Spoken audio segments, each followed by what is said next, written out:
Tuhan bersamamu. Inilah Injil suci menurut Santo Matius.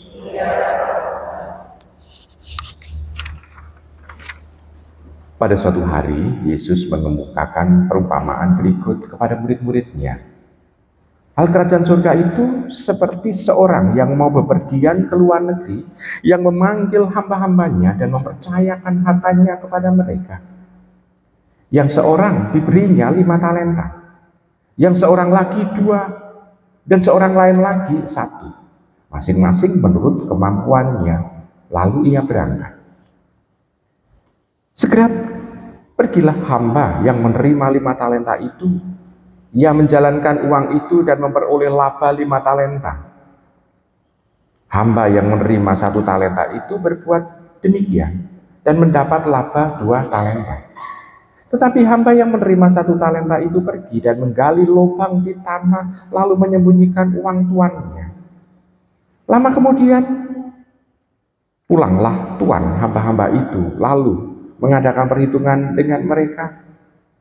Hamba yang menerima 5 talenta itu datang dan membawa laba 5 talenta. Ia berkata, "Tuan, 5 talenta Tuhan percayakan kepadaku.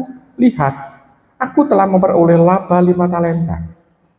Maka kata tuannya kepadanya, "Baik sekali perbuatanmu itu, hamba yang baik dan setia.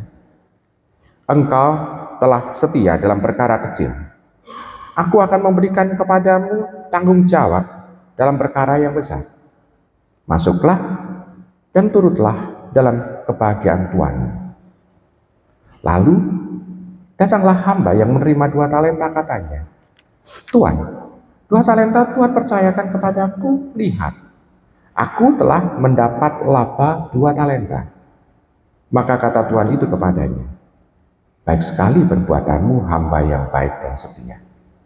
Karena engkau telah setia memikul tanggung jawab dalam perkara kecil, maka aku akan memberikan kepadamu tanggung jawab dalam perkara yang besar. Masuklah dan turutlah dalam kebahagiaan Tuhan." Kini datang juga hamba yang menerima 1 talenta dan berkata, "Tuan, aku tahu bahwa Tuhan adalah manusia kejam yang menuai di tempat Tuhan tidak menabur dan memungut di tempat Tuhan tidak menanam. Karena itu aku takut dan pergi menyembunyikan talenta Tuhan ke dalam tanah. Ini terimalah milik Tuhan."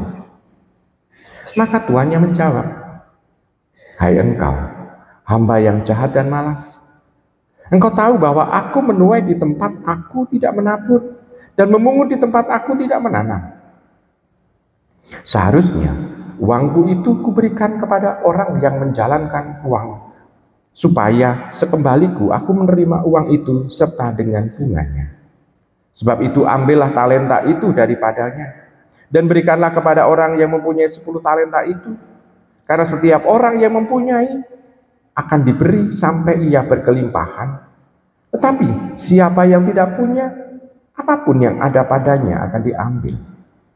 Dan buanglah hamba yang tidak berguna itu ke dalam kegelapan yang paling gelap. Di sana akan ada ratap dan kertak gigi." Demikianlah sabda Tuhan. Ibu, bapak, saudara-saudari yang terkasih dalam Tuhan, perumpamaan yang diungkapkan oleh Tuhan ini dikatakan adalah perumpamaan hal kerajaan surga. Tetapi justru yang diungkapkan bukan suatu suasana kerajaan surga itu, tetapi penghuni-penghuninya yang diungkapkan oleh Tuhan harus ada sesuatu, yakni apa? Tindakan dari kita sendiri atau tindakan dari orang-orang yang diharapkan mampu untuk bisa menjadi penghuni kerajaan surga itu. Kenapa? Karena kebahagiaan bersama dengan tuannya ini menjadi semacam hadiah untuk mereka yang kreatif. Walaupun di situ sebetulnya hadiahnya ada, bonusnya ada banyak sebetulnya. Karena apa yang sudah diberi, dititipkan, digandakan oleh orang itu, dan akhirnya orang itu diundang untuk masuk dalam kebahagiaan Tuhan. Situasi kerajaan surga seperti itu. Nah, kita semua, masing-masing orang diberi talenta masing-masing. Ada kemampuan, ada perasaan, ada juga kepandaian, ada juga situasi yang mungkin masing-masing orang akan berbeda. Yang menjadi anugerah dari Allah yang tidak bisa diberi atau tidak bisa dibeli, begitu ya. Tidak bisa dibeli, hanya pemberian dari Allah semata. Nah, kita diharapkan mampu menggandakan itu. Kalau menggandakan itu sebetulnya bukan pertama-tama supaya bisa minteri orang lain, tidak, tetapi supaya apa yang ada dalam diri ini punya makna bagi orang lain dan juga makna bagi diri kita. Artinya kehidupan kita ini sungguh punya manfaat juga, bukan dimanfaatkan tetapi bermanfaat bagi kehidupan yang lain. Nah, saudara-saudari yang terkasih dalam Tuhan, dengan seperti itu mau ditampakkan bahwa di dalam kehidupan kita ini hendaknya kita tetap kreatif untuk membangun kehidupan. Setiap orang tidak dituntut maksimal harus seperti itu, tetapi harus bisa menggandakan kemampuan, talenta yang tidak dimanfaatkan, berarti tampak bahwa orang itu malas. Seperti yang diberikan kepada seseorang satu talenta, karena raja itu atau orang itu tahu bahwa ini tidak mampu menggandakan 10 talenta, 5 talenta, atau 2 talenta, maka diberi satu. Kan diberi satu, tetapi ternyata pada dasarnya orang itu malas, sehingga tidak mau mengembangkan talentanya. Nah, kita dalam kehidupan beriman ini berarti ada hubungannya dengan sikap kehidupan kita sehari-hari. Beriman bukan berarti berdoa saja, namun beraktivitas, dan dalam aktivitas ini haruslah memberikan sesuatu kegunaan bagi yang lain. Tanda aktivitas inilah tanda iman itu. Lalu berikutnya kita juga bisa melihat di sana bahwa semuanya akan dikembalikan kepada Allah. Tapi Allah tidak mau untuk dalam arti itu dikembalikan lalu menerima semuanya, tidak.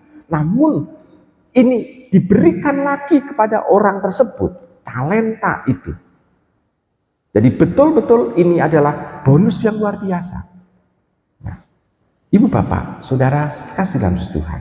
Kalau demikian, talenta yang sudah diberikan oleh Tuhan kepada kita ini harus kita kembangkan dan nantinya untuk hidup kita sendiri. Kalau kita sudah menerima itu, kita nantinya akan diundang oleh Tuhan memasuki kerajaan surga juga. Nah, kalau demikian, Ibu Bapak, Saudara kasih dalam Tuhan. Kalau demikian dalam kehidupan beriman, kita dituntut untuk kreatif. Kreatif dalam kita memberikan sesuatu yang indah. Panggilan ini harus kita kembangkan.